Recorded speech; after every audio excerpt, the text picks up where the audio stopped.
আজকে আমি তোমাদের পড়াবো ক্লাস 7-এর লেসন 5-এর uncle Podger hangs a picture Jerome Klapka Jerome এর লেখা। Unit 2. We never saw such a commotion up and down a house in all your life as when my uncle Pojar undertook to do a job. We মানে তুমি, never never মানে কখনোই না, স মানে দেখেছিলে, such মানে এমন, আ মানে একটি, কমোশন মানে হইচই, আপ অ্যান্ড ডাউন মানে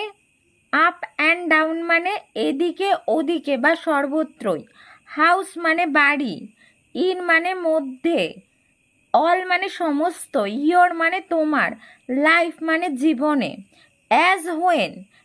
হোয়েন মানে যেমন যখন, মাই মানে আমার,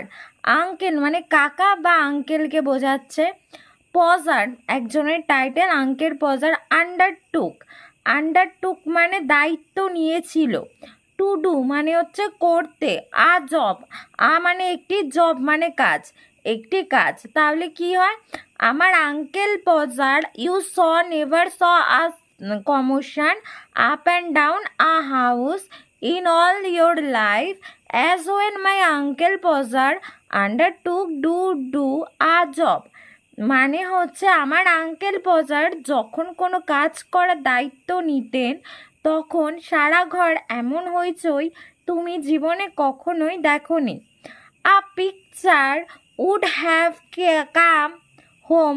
from the frame makers and be standing in the dining room waiting to be put up. A picture মানে একটি ছবি, would have come মানে এসে যেত, হোম মানে বাড়িতে, ফ্রম মানে থেকে, ফ্রেম মেকার্স মানে ফ্রেম প্রস্তুতকারী, অ্যান্ড বি স্ট্যান্ডিং, অ্যান্ড মানে এবং, বি স্ট্যান্ডিং মানে হচ্ছে রাখা থাকতো, ইন মানে মধ্যে, দ্য ডাইনিং রুম মানে হচ্ছে খাবার ঘর, ওয়েটিং মানে অপেক্ষা করতো, টু বি পুট আপ মানে টানানো হওয়ার জন্য। তাহলে কি বলেছে যে ফ্রেম বানানোর দোকান থেকে একটি ছবি বাড়িতে আসতো, a picture would have come home from the frame makers, যখন ফ্রেম বানানোর দোকান থেকে একটি ছবি বাড়িতে আসতো, অ্যান্ড এবং be standing in the dining room, এবং সেটি ডাইনিং রুমে টানানোর অপেক্ষায় থাকতো, waiting to be put up মানে ডাইনিং রুমে টানানোর অপেক্ষায় থাকার কথা বলা হয়েছে। Aunt Podger would ask what was to be done with it and uncle Podger would say, aunt পজার হচ্ছে একজনের নাম, আন্ট পজার, উড আস্ক মানে জিজ্ঞাসা করতে, হোয়াট মানে কি, ওয়াজ মানে ছিল, to be done with it with মানে নিয়ে, ইট মানে এটি, আঙ্কেল অ্যান্ড আঙ্কেল পজার উঠছে, আঙ্কেল পজার উঠছে মানে বলতে, এটার মানে হচ্ছে আন্ট পজার জিজ্ঞাসা করতেন ছবি নিয়ে কি করা হবে, আর আঙ্কেল পজার বলতেন, oh you leave that to me, ও হচ্ছে ও,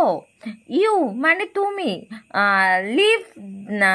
লিভ মানে ছেড়ে দাও, দ্যাট মানে ওটা, টু মানে কাছে বা ওপরে, এখানে উপরে বোঝাচ্ছে, মি মানে আমাকে, এটার মানে হচ্ছে ও এটা আমার উপর ছেড়ে দাও। Don't you any of you worry yourself about that, don't you হচ্ছে মানে হচ্ছে করো না,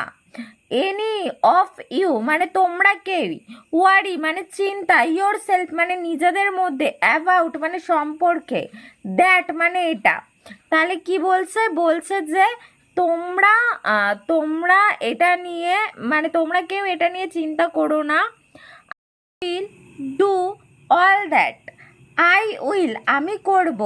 ডু মানে করব, অল মানে সব, তাহলে কি বলছে এখানে, আমি সব করে দেব,